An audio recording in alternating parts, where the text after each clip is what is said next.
Ang baday na yan, siya ang pinakamalaking hayop sa buong mundo. Hindi siya nabubuhay sa lupa kundi sa tubig, karaniwang sa 700 hanggang 1,000 metrong lalim at mas malaki pa kaysa dambuhalang asul na balyena. Wala siyang totoong mata o bibig at ang sobrang lambot niyang katawan ay bahagyang transparent.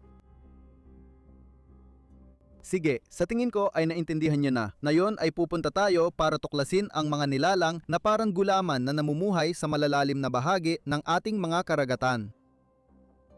Pagsamahin ng 78% tubig, kaunting nerve, konting kalamnan at minsang collagen para magkadikit at makukuha mo na ang pangunahing bumubuo sa dikya, ctenophore o siphonophore. Lahat ng nilalang na ito ay kahanga-hanga at karamihan sa mga uri sa kailaliman ng dagat ay matagal nang hindi natin kilala. Kailangan nating aminin na ang mga dumadapo paminsan-minsan sa mga dalampasigan o nahuhuli sa ating mga lambat ay halos palaging umaabot sa ibabaw bilang isang parang sabaw na walang anyo matapos silang halos tuluyang matunaw habang paakyat. Para makita ang tunay na ganda ng mga nilalam na ito na kadalasang nagliliwanag sa dilim, kinailangan pang hintayin ang kalagitnaan ng dekada 80 bago natin sila napanood sa kanilang tirahan. Dahil sa autonomous na rover ng mga institusyong pananaliksik tulad ng EV Nautilus, Membari at Schmidt Ocean Institute na matagal nang bumababa sa kailaliman ng dagat at nagdadala ng kamanghamanghang larawan mula sa kanilang ekspedisyon, kilala na ngayon ang halos 2,000 uri ng hayop parang gulaman. Bawat taon, may mga 50 bagong uri ang natutuklasan. Dahil sa regular na pag-aaral sa malalalim na dagat, natuklasan nating may mahalagang papel sa karagatan ang mga nilalang na ito na tila malinaw. Sa katunayan, tinatayang kung pagsasamahin ang lahat ng mga nilalang na parang gulaman na matatagpuan mula sa ibabaw ng tubig hanggang sa pinakamalalim na bahagi ng dagat ay bumubuo sa pinakakaraniwang grupo ng mga hayop sa mga karagatan. Kahit hayop sila, wala silang ngipin o kuko, pero karamihan sa kanila ay mandaragit at maaring mapanganib. Ang kumikislap at palutang-lutang na sasakyang parang galing sa ibang planeta sa kailaliman ng walang hanggang itim ng gabi ay hindi isang dikya kundi isang ctenophore.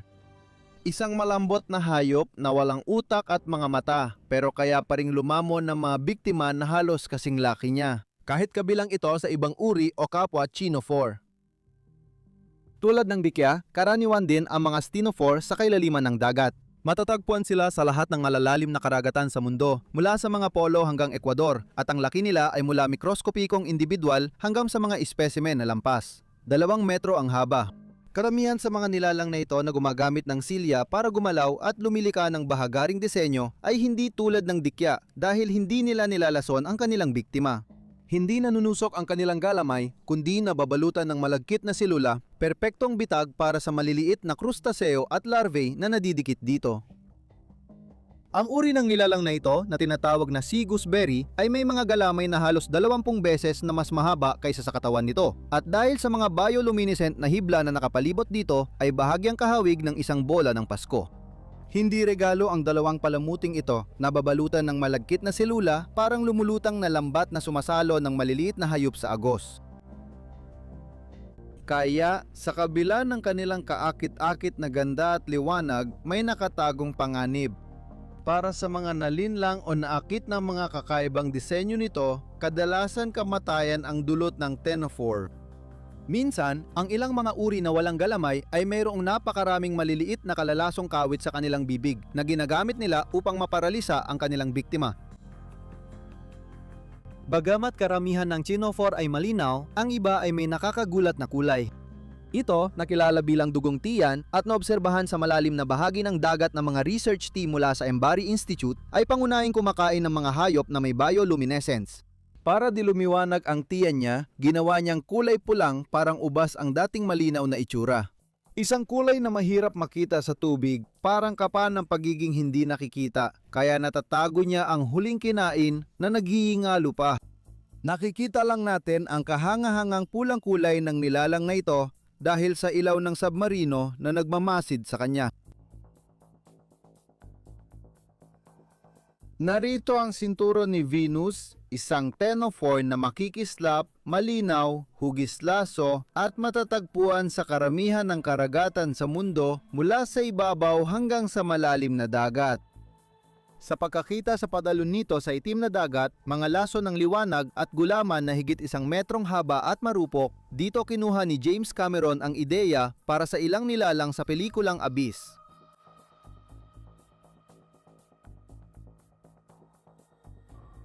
Mas kakaiba pa kay Ctenophore, narito ang Siphonophore.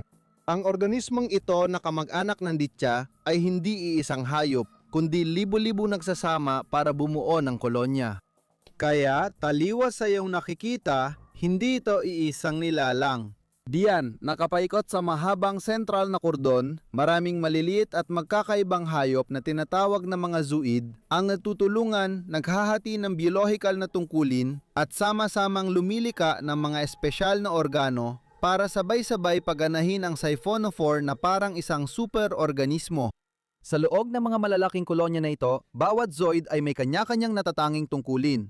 Ang ilan na responsabale sa pagpapaandar ay gumagawa ng mga kampanang panglangoy na napuno ng gas ay nagiging panggalaw at palutang. Habang ang iba naman ay gumaganap bilang tiyan at nakatuon lamang sa pagtunaw ng pagkain o nagsisilbing pain. Gumagawa sila ng mga kurtinang tentakulong may lason kaya kinatatakutan ang mga Siphonophore.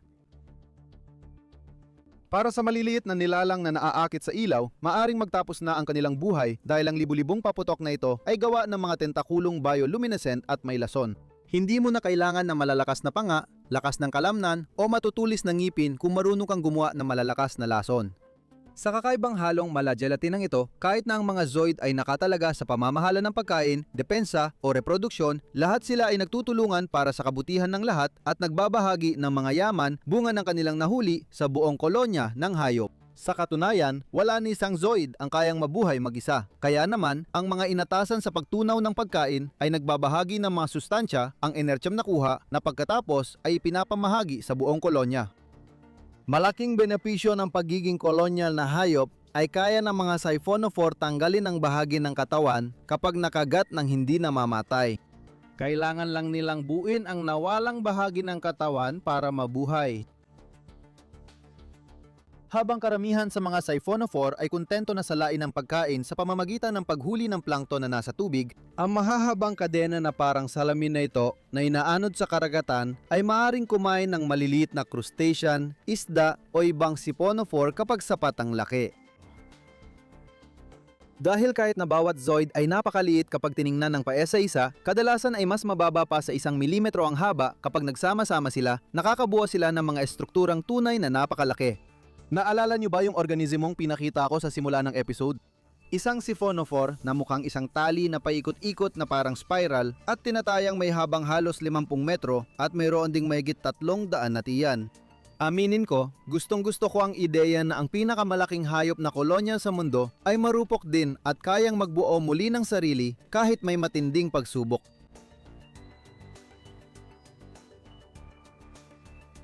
Minsan, ang ilang uri ng Siphonophore na kayang lumangoy ng aktibo ay pansamantalang dumadapo sa ilalim ng karagatan o kaya naman parang isang carnivorous na bulaklak na natatakpan ng mga nakamamatay na talulot na sinasamantalang hangin, sinasala nila ang pagkain na dumadaan sa kanila sa agos.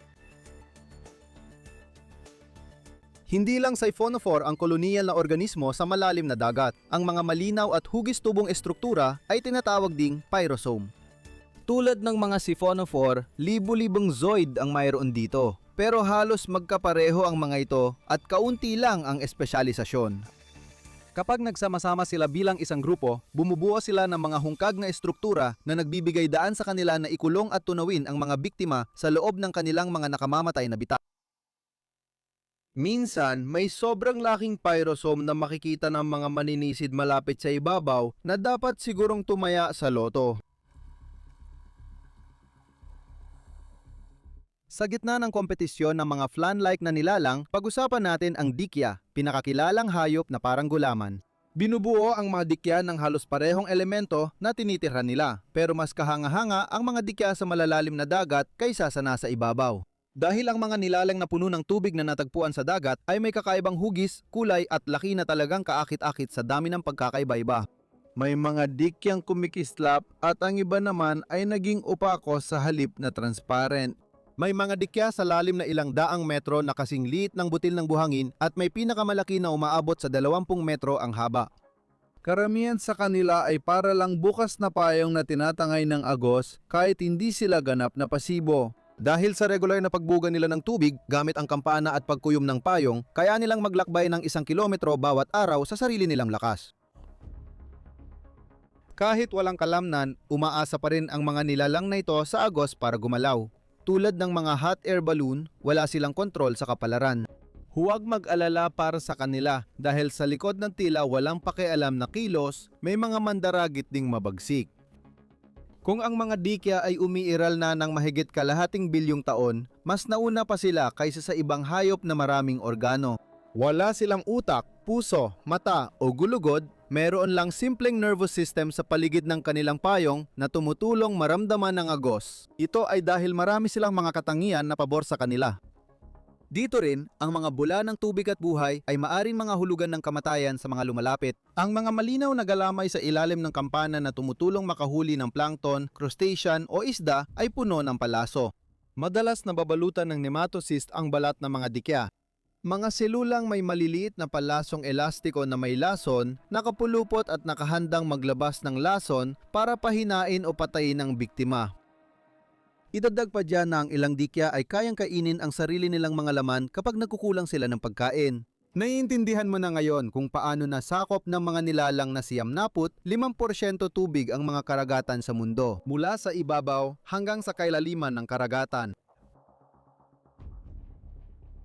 Maraming uri ng dikya sa madilim na karagatan ay bioluminescent din. Ang atola na may sukat na 15 cm ay kadalasang nakikita ng mga rover sa lampas 500 metrong lalim.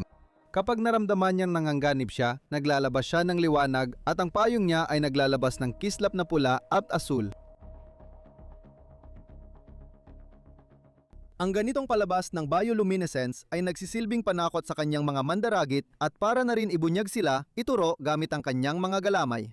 Dahil sa halos ganap na kadiliman na namamayani sa kailaliman ng dagat kung saan namumuhay ang mga dikya na ito, ang magsimulang kumislap at magliwanag ay isang paraan ng pagbigay liwanag. Ito ay para ilawan ang mga gustong kumain sa iyo at tawagin ang mga mandaragit na kakain sa kanila.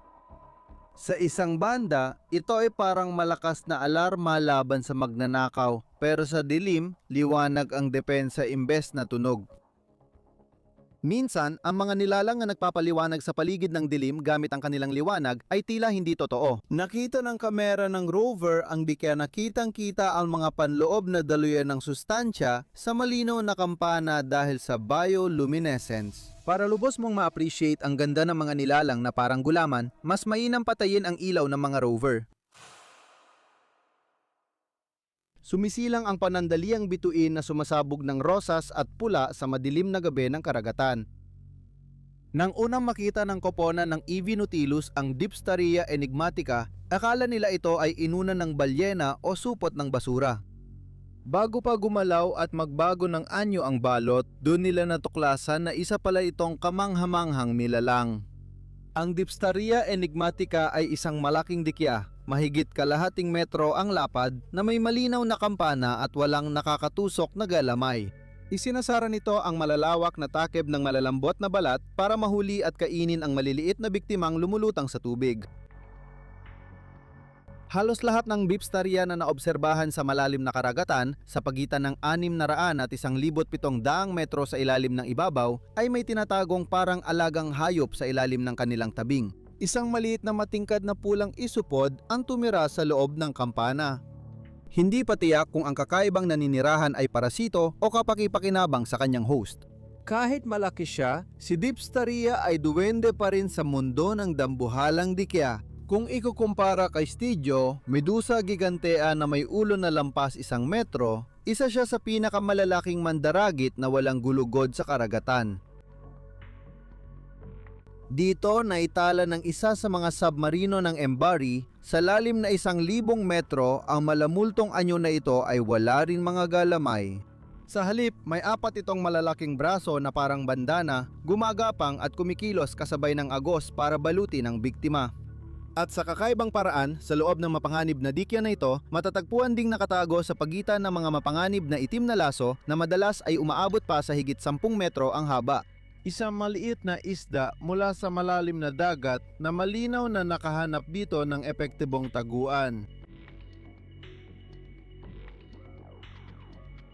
Maging ito man ay halos kasing itim ng tubig na kanyang ginagalawan o kaya naman ay kumikislap ng matitingkad na liwanag, ang mga dikyang kumikilos ng liko-liko ay parang paanyaya sa pagkain, lalo na sa mga sunfish na tila pinakamasamang anyo ng kasamaan. Bangungot sa realidad para sa isang dikya. Madalas silang makita sa tropical at katamtamang lamig na karagatan, minsan sa lalim na 600 metro, ang dambuhalang mga isdang ito na may buto ay kadalasang higit sa 1 tonelad. Maaring umabot sa 2,000 at 700 kilo ang pinakamalaki sa kanila. Isa sila sa pinakamalalaking kumakain ng gelatinous na organismo sa mundo. Ang isang sunfish na 250 kilo ay kailangang kumain ng 100 kilo ng dikya araw-araw para matugunan ang calorie needs nito. Ang problema, ang pagkain ng ditya ay parang pag-inom lang ng basong tubig na may konting mantika pagdating sa enerhiya. Ang mga dikya, stenophore at siphonophore ay tila paanyaya upang pagmasdan ang mga lumulutang sa ilalim ng malabong ibabaw ng kailaliman. Sa matagal na panahon, ang pag-asang makuha ang mga ethereal na organismong ito mula sa kailaliman ng buo ay parang paghuli ng bula gamit ang kamay. Lahat sila ay nauuwi sa pagkawasak kapag inilabas mula sa kanilang likidong kapaligiran na may mataas na presyon. Kung tiyak na kamatayan para sa atin ang bumaba sa kalaliman ng walang proteksyon, para sa mga malakristal na nilalang ng kailaliman, ang panganib naman ay nasa ibabaw. Sa mga nakaraang dekada, nakuha na natin ang ilan sa kanila ng buhay at iniakyat gamit ang pressurized na lalagyan para mas maintindihan sila. Ang pagbaba pa rin ang pinakamabisang paraan para pag-aralan at obserbahan ang mga marurupok at kamanghamanghang nilalang na gawa sa tubig, gelatin at minsan ay liwanag. Matuwa kayo na ang mga dikya, ctenophore, siphonophore at cephalopod ay nasa mabuting kalagayan sa buong mundo dahil sa labis na pangingisda na nag-aalis ng kanilang mga mandaragit at kakumpetensya. Habang hirap mag-adapt ang maraming hayop sa dagat dahil sa pag-init at pag-asim ng karagatan, ang mga organismong walang utak ay mahusay namang nakakaangkop. Sa sobrang pag-unlad nila sa ilang lugar, nagiging problema na. Hindi naman ito masama para sa species na parang letsugas na puno ng tubig. Kung nagustuhan mo ang episode na ito, huwag kalimutang i-share at mag-subscribe. Pwede mo rin akong suportahan sa TP at makita ang iba ko pang maikling content na parang tuyong dikya sa aking Instagram.